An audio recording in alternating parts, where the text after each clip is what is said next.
Hey, it's Matt Moscona. You found it. It's AFR LSU, your home for daily content on your favorite team, Fighting Tigers of LSU. And we're proud to be presented by BetUS, where this football season, get a 150% bonus on your first deposit and a 125% bonus on your next two deposits up to $2,000. Be sure to use the promo code YouTube150. Now, enjoy the video.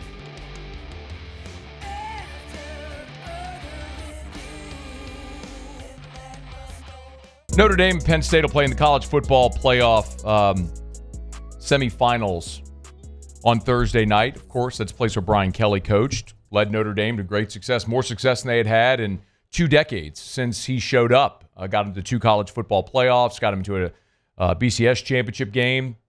Felt like he bumped into a glass ceiling, so jump ship went to LSU. And for some reason, the college football-loving world seems to hate Brian Kelly, something I haven't quite figured out in my time covering him.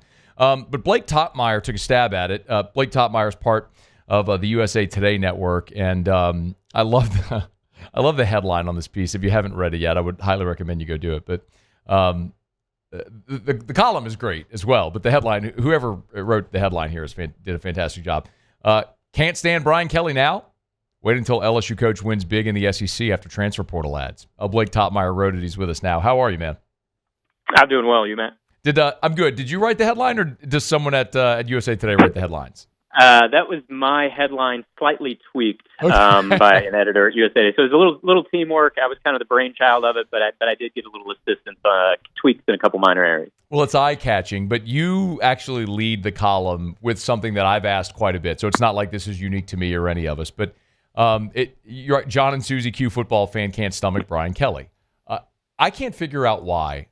Because I didn't know him at all before he coached LSU. I found him to be actually kind of delightful since he's been here. Why do you think college football fans, seem to have Kelly painted as a villain? Well, I think it's a few things. Number one, and Brian Kelly hit on this, because I asked him, as you read in the column, I asked him this direct question when I sat down with Brian one-on-one in 2023. I asked him flat out, like, college football fans really can't stand you. Have you thought about why that is? And Brian gave a thoughtful answer. He said, like, he was at Notre Dame for so long, 12 years, and so much emotion is wrapped up with Notre Dame. You know, there is a polarizing place. Either you're an Irish fan and you love them, or you're a fan of someone else and you hate them. There's not a lot of neutral feelings about Notre Dame. And so Brian Kelly's theory was, like, he was there so long that by extension, those feelings applied to him, and people came to hate him just because he was Notre Dame's coach for so long. And I think that, like, touches on a little bit of it, but I don't think that's all of it, because, I mean, Marcus Freeman, you know, the average college football fan doesn't dislike Marcus Freeman. And, right. and so I've kind of thought about, like, what else factors into this. One, I think it's Kelly's sideline demeanor, right? Like, I mean, he gets hot under the collar. He has a tendency to sometimes rant and rave on the sideline. He's like a meme waiting to happen. We'll get right back to the video, but thrilled to tell you again about our partners at BetUS here this football season. The semifinals are here. Great time to find out about BetUS. If you haven't done so yet, you can get that 150% bonus on your first deposit, 125% on your next two deposits when you use the promo code YouTube150. All the info is right here on the screen. Let's lock in our bet for the semifinals. Easy. You go to BetUS, you get football, go to the NCAA football championships. 2 games, of course, with the semifinals. I think there is great value because of recency bias with Texas. Of course, Ohio State looked great. Texas needed double overtime to beat Arizona State. That number should not be 6.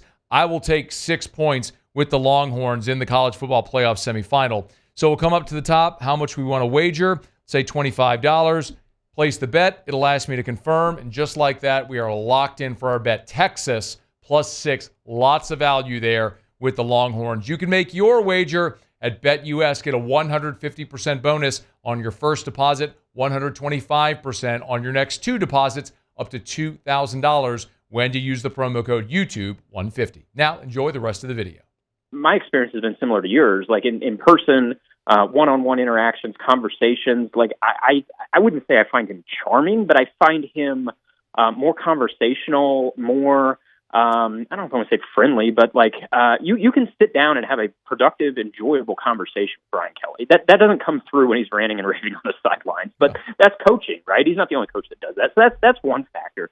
But I also think, and this is part that I don't think gets touched on a lot, like this is someone who's from the Northeast, from a Boston suburb, and there's this perception, I think, from a lot of Southerners and Midwesterners, like that he's a Northeastern elite or something like that. I mean, from what I know of Brian Kelly's upbringing, I think he was pretty middle class, but you know, there's a perception like he's this Northeastern elite, and this is a sport that caters to Southerners, that caters to Midwesterners. It's college football's not hubbed in the Northeast, right? And so I think that's part of it too. And you add it all up, and for whatever reason, he's become one of the most unlikable coaches, I think, to John and Susie Q football fan that there is. And one more thing, like I think the way he left Notre Dame, like nobody likes a turncoat. Nobody likes the coach who leaves for quote unquote greener pastures.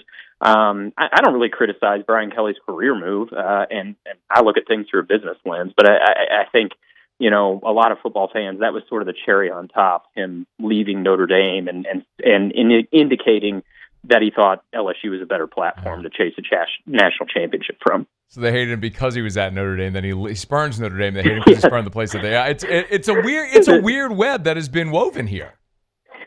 Totally. But I mean, some of this is illogical, right? Like, you know, why do fans love certain coaches and dislike other? You know, some of this is, you know, it doesn't always make sense, and we know these guys sometimes in a way that, you know, the average fan doesn't, and sometimes, you know, individual media members have personal feelings maybe about their interactions with a coach that doesn't match the way fans feel about that coach, and you know, me and Brian Kelly, I wouldn't say are best buds, but I have had occasion to sit down with him, and you know, we've gotten to know each other on more than one instance, and yeah, I mean, I do find him fairly personable when you get him in those settings, and more than that, he's insightful. Like there's a lot of college football coaches that sometimes you don't even bother to ask about certain topics because you think they're not going to provide an insightful answer here. But Brian Kelly's pretty smart, but or at least to me, he comes across as pretty smart. But I also wonder if that's another reason why the average college football fan doesn't care for him. Nobody likes the smartest guy in the room,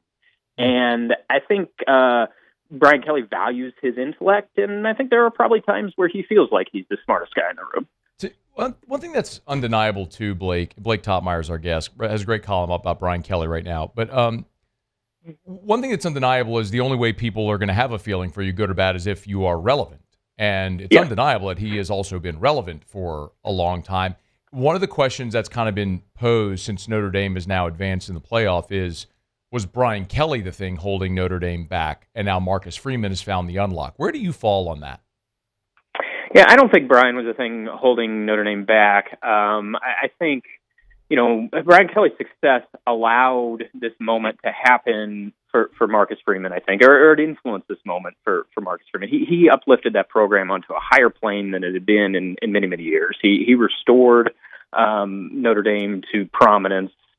You know, not just in the television ratings, but in the record column. However, you know, there's been other changes in the sport since Brian Kelly left that I think Marcus Freeman met the moment, right? Like we all kind of wondered when NIL and the freedom of transfer movement came along, like how that would affect a school like Notre Dame. Were they going to be real uppity and say, no, we don't do pay for play, and we're not gonna be taking transfers here, or would they kind of roll up their sleeves and get into it? And I think it's been more the latter. Like, you know, we don't have public disclosures of every NIL collective's finances, but you know, we all talk to people, and from what I hear, I think Notre Dame is competitive in the NIL space, and they've been efficient in landing some high-impact transfers. That doesn't mean Marcus Freeman's going to be, you know, rivaling to be the portal king, but Notre Dame's been pretty punchy in adding some impact transfers. So I actually think, you know, they've done a really good job meeting the moment when it comes to NIL and transfers, and Marcus Freeman has something to do with that. Like, I can't say how Brian Kelly would have done in those areas at Notre Dame. I don't know. I do know Marcus Freeman's done well, I think, in those areas, and has been the man for the moment. at Notre Dame. But yeah, it's just it's like everything that happened before 2021 versus now. Like, I think we got to view it through a different prism. So, Brian Kelly never won the big one at Notre Dame, but he got him to the big stage. Marcus Freeman has not yet won the big one at Notre Dame, but he's also got them to the big stage and done it in, a different paradigm of college football. But, yeah, I don't know that means that Brian Kelly couldn't have won, kept winning big at Notre Dame in this era, or we just don't know. But I do think Marcus Freeman was the right man for the moment, and I think Brian Kelly's success before Marcus Freeman probably was a positive factor on Freeman being able to have some success here. Yeah, I think it's a great reminder that two things can be true at the same time. Marcus Freeman can have done a great job, and Brian Kelly could obviously have left him a great situation, which he did. Blake Toppmeyer is with us. He's on Twitter at @Toppmeyer. Go give him a follow. But it is also a very good segue because in this new paradigm, Brian Kelly just polished off or is still working on the best portal class in the country. And that's what you write about, is that you're projecting great heights for LSU and Brian Kelly because of this portal class. What is your observation of what you've been able to see Brian Kelly and LSU do here in the past month? Yeah, I think they're killing it in the portal. Is it going to be enough for them to chase the championship in 2025? I don't know. I think it's a little early to say that yet. Let's see where all the depth charts land, come July. But I do think watching LSU this season, and I saw them in person a few times, I saw them on TV a few more, they seemed to lack the personnel necessary to chase greatness. Now, that's not an excuse for Brian Kelly. In year 3, he should have done more to have the personnel that he needed out there this year. But I did think, they got to get better personnel. And I think Brian Kelly obviously realized that. And then LSU loses the commitment of Bryce Underwood. And that was kind of when everything was sort of piling up on Brian Kelly. But I thought he smartly used that as sort of a rallying point. It wasn't long after, Underwood's commitment flip that Brian Kelly came out with his financial pledge to donate up to $1 million to the LSU Booster Group in a dollar-for-dollar match if fans would donate to LSU's NIL collective. And, again, there's no open disclosures of collective finances, but I don't find it to be a total coincidence that this call came out from the head coach for fundraising, and I thought in a very productive way, by the way. I thought, we've heard other coaches, and Mark Stoops from Kentucky comes to mind, who Mark Stoops basically called his fan base cheapskates. And when he was bemoaning a lack of NIL support, he called his fans cheapskates. Like there is a right and wrong way to do this, and I thought it was really something for Brian Kelly to say, I'm going to fork over $1 million of my own money toward this, and he can't directly donate to NIL, but we can add 2 and 2 together and see that it equals 4. So I thought it was a smart way to get at it, and I mean the fruits are in the offerings that we see that LSU has signed on the transfer market here. They need more help, I think, but getting a couple plug and play guys on the offensive line, getting 2 disruptors on the defensive line, getting some guys in the secondary like they've done. Like, they're not getting scrubs.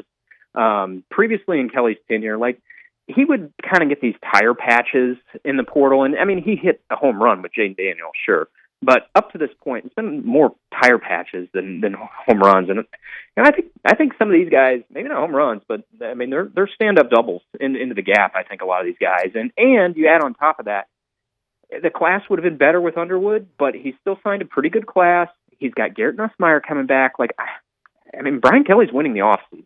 Doesn't mean he's going to win the big trophy in the season, but he's giving LSU a chance, I think, with the offseason he's having. Blake, I know you've covered the SEC for a good while.